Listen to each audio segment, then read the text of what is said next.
presenting the World Cup tidbits, news break, and affairs events in the World Cup in Qatar. I have in the studio with me here Opone Onyanambo. Opone, welcome to the program. Thank you for having me. Well, we talk tonight. We're going to look at the two issues. One, accusations laid against Nigerian Football Federation officials by foreign coaches, and then we'll go back to the World Cup events. 4 African teams have participated in the World Cup. Senegal, Ghana, Tunisia, Cameroon. We just have one to go, if I'm not mistaken, and all of them except Ghana have scored 2 goals. Opponent, we need to look at it. Why is it that African teams are not too sound technically? We'll come to that. What I mean by technically, we'll come to that. Let's talk about the coaches, foreign coaches coming to Nigeria, and thereafter laying serious allegations against Nigerian Football Federation officers. If it is 1 case or 2 cases, it might be disputed. When it has become an issue among all foreign coaches, we need to take that seriously. As journalists, we need to bring that to the fore and see why this is happening. I give you instances. Abato Pereira, who played World Cup with Pele in 1970 World Cup, came to Nigeria, saw the then Minister of Sports, Jim Wombodo, and thereafter spent some days in Nigeria. Thereafter, he said he was visiting Brazil. He never came back to Nigeria. He said some officials were negotiating with him to pay some percentage of his salary to them. The guy never came back. Go forward match, we hired Lan Lajabak to take us to the World Cup in South Africa. Thereafter, the man got back home after the contract expired. That some NFF officials made an arrangement with him to part with his pay slip. Not only that, Glenn Hoddle also laid that allegation in his book, and the one that is that is trendy right now is Sven-Göran Eriksson, the former coach of the Lions of England, who has also laid the allegation. Opponent, what is this? This is a typical mess, or is it a peculiar mess in the Nigeria Football Association? And as a matter of fact, I'm so embarrassed as a journalist, and all of us need to be embarrassed that we still have people in that part of the world, or in this part of the world, trying to negotiate a salary with foreign coaches and fleece them of their pay. Opponent, what is your take? You see, Nigerians, most of us don't have shame. They say charity begins at home. This just didn't come up yesterday. This have imbibed in there. This is what they've been doing for a long time. They can't hold themselves anymore. Now they take it to the foreigners. These people, you see, when we talk about players, and I told you about the philosophy and the culture of how when European players play for their country and when they play for their clubs. We talk about our officials. They've been doing this locally. It's something that is in them. Now they take it out to the foreigners, and these people don't do that because they are not brought up that way. So they go to speak up. Maybe they do that to Nigerian coaches, they do that to homegrown coaches. They don't talk, but the foreign coaches will speak out. We don't have shame. It's a pity that this is happening, that they have to look, they call for foreign coaches and want to negotiate their salaries with them. It doesn't happen. They are so emboldened. Let me tell you something. You have not known this coach. You don't know his background. And then you are sitting down to negotiate his salary to say, for instance, I'm paying you 30 million, but you have to part with 10 million. Because they don't even know. They are so embodied. So they are not careful for the fact that this coach might go and sink. But where is our AFCC though? This allegation is recurring. The AFCC, what is the full meaning of AFCC? Economic and financial. Yes. Where are they? Where are the courts? Where is the SSS? Where is the DSSS in Nigeria? These guys should be rotting, should rot in jail who are perpetrating this act. And nothing is being done. And therefore, how are we sure we have seen the last of this? Now, you're talking about EFCC. You're talking about SSS. Who is EFCC? Who is SSS? Nigerians. Are they not Nigerians? Are we not Nigerians that didn't live in Nigeria? Don't you know how people use EFCC, SSS to harass people? It's the same people. It's a circle. It just goes round. When a poor man steals in Nigeria, they call him a thief. When the wealthy, when the rich does it, they say they're going to play graft charges. Then grammar comes in. Opponent, you just mentioned something right now, which is a damning report about our country, Nigeria. When you ask who are these people, are they not Nigerians? So it portrays, it gives a picture that every Nigerian is corrupt. No, that's not what I meant. What I'm trying to say is,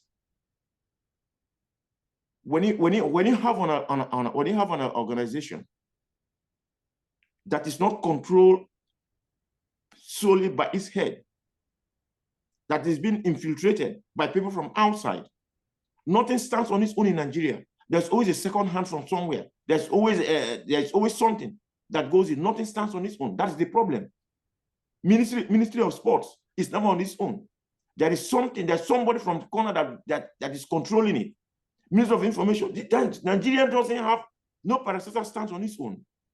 There's a second body. There is something somewhere that is connected to it. EFCC it's not just controlled by the head of EFCC. It's not just run by the head of EFCC. Somebody gives the head of EFCC orders. That is the problem we're having in Nigeria. Does somebody control FA in England? No. They have the finance, they make whatever decision they want to make, and that is it. Nobody goes in. Nigeria, there's always a second hand. There's always something connected to something. Nothing stands on its own, and that is the problem we're having. Don't you think that's the reason why we are getting second-rate coaches in Nigeria? Let me give you an instance. From nowhere, we had one coach called Taj Libretz in 1998 or 99 from Holland. Nobody have heard about this guy before. From nowhere, we had people like Pacero. Pacero, is this his name? The current coach of the Super Eagles. The highest he have gone is to coach Venezuela. I don't know.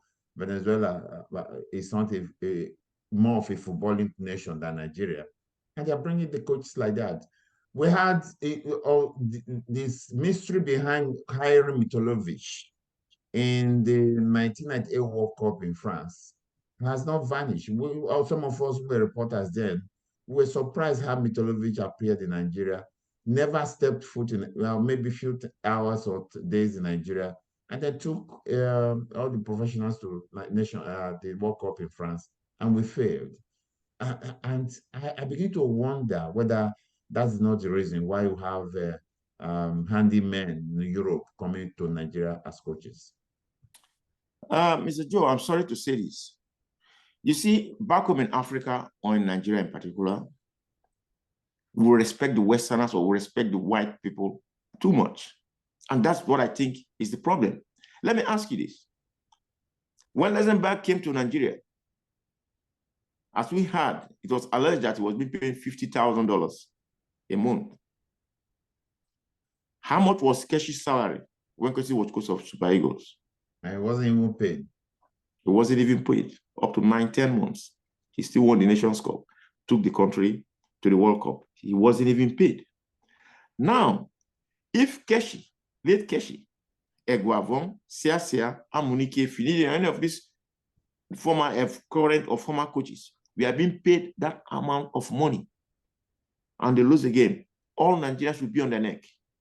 The foreign coaches will come, fail us. What will our fans say? What will Nigerians say? Oh, it's the players. The players didn't understand him. The players didn't do this. They never blame foreigners, but they'll blame local. They will blame our own players. They blame local coaches. Is that fair? Yeah, opponent. This debate will continue, but let's go to the main event. That's the World Cup.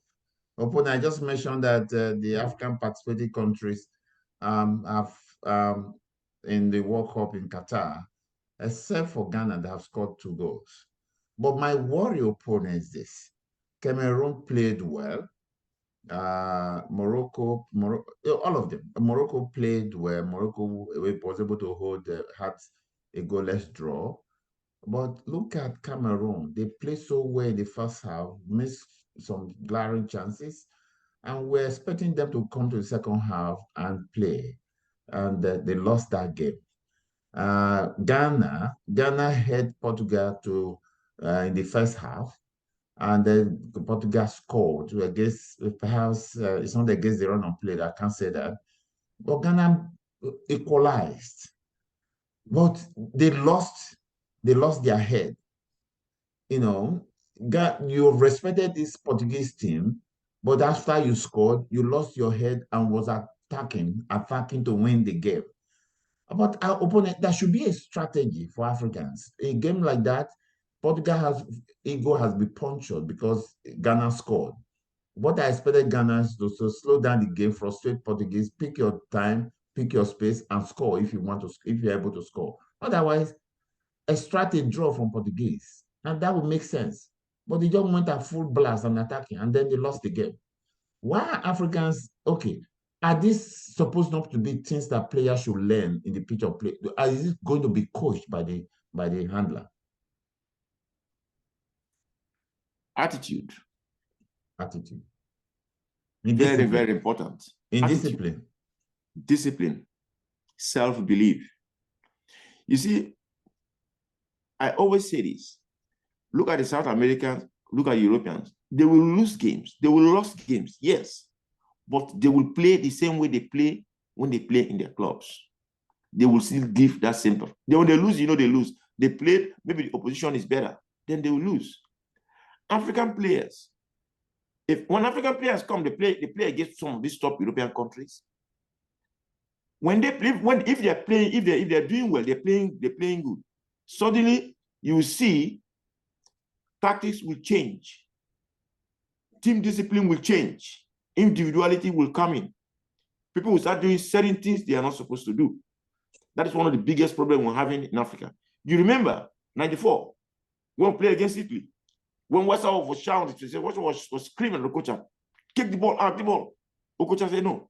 He wants to hold the ball. He wants to do this. Discipline is very, very important. Very, very important. And African players, somehow, somewhere, as I say, when they go back home, they become different players. What is it in our players that we cannot respect what coaches say? What is the problem with our players these days? What is wrong with our players? This is something we have to look into. If you don't want to play for your country, you don't want to play for your country. Opponent, give the credit to Coach Addo. He did well. 8 months ago, Ghana was under the water in Nations Cup. They did badly under a foreign coach. Addo and Chris Hodgson came and they snatched that position from Nigeria when Nigeria was sounding very overconfident. And I kind of appreciated the game they played today against Portugal. But there are some loose ends in African game. Ghana is not supposed to have lost that game. Cameroon was not supposed to have lost that game. But it's just poor decisions at crucial times. And it's a recurring issue among Africans. Remember 1994? That's the same thing which you just mentioned. We're on the way to cruising to a victory against Italy. Boom. With our players lost their head and we lost that game and we came back to Nigeria. As a player opponent, what do you are players not supposed to make individual decisions in the pitch and perhaps use their individual skills or senses to make decisions? Yeah, they are supposed to. You said something at the beginning of the program. What did he say? He said Ghana played well. Cameroon played well. Senegal played well. All still lost. I think you've forgotten something I've been saying. That a beginner is not a worker. You see who starts and walks to the end that is a worker. I don't care how good you play. I don't care how you dribble, what skill you show. To me, it doesn't matter. What matters to me, what the result is at the end of 90 minutes. I played under Professor Monday Sinclair. Look, what you see, they say, oh, Man City is playing today. Oh, Arsenal is playing, Barcelona is playing today. They haven't played a quarter of what the football Sinclair, what Sinclair taught us. They didn't. In 1989, I'll give you an instance. In 1989, Sharks First Bank, first time in Nigerian history, Finidi George did not make one wrong pass. And that was one of the proudest moments of Monday Sinclair's coaching career. He brags of that. Finidi George only Constantino did not make one wrong pass. After the game, Sharks lost the game. 1-0 to First Bank. France came and was touching the players and said, are these people human? Like, they were surprised that, how are they moving this ball? Look, beautiful football don't necessarily win games. Also, great coaches don't necessarily win games. Don't you think, Opone, that it is the basics? Because African players, they are not tuned into this culture of the nitty-gritty of the game from a youthful age, and then they grow up with it. So some of these things, they might have the skill, but there are certain things like, I remember what Suarez told the press after he denied Ghana the semi-final ticket in South Africa, that the mentality to win back in Europe is taught from when you are even in grade or maybe 8 years old or 6 years old. That the philosophy instilled in them. Yes. That's the philosophy. What we discussed yesterday, the philosophy instilled in them. That is not taught in Nigeria, perhaps. That not taught in Africa. That is not taught in Nigeria, but let's regress a little bit. No, that is not taught in Nigeria. But the problem is, most of the coaches, most of the players living in Nigeria now did not even play in the Nigerian league. That discipline, that enforcement is not there. People play now, the scouts just come in, see them, take them out. That mentality that I'm a Nigerian is not there. You cover stationary stores, you cover Julius Berger, you cover the Mwayangu National, Enugu Rangers. When stationary stores is playing against the Mwayangu National, or stationary stores is playing against IC Shooting Stars, you know it's do or die.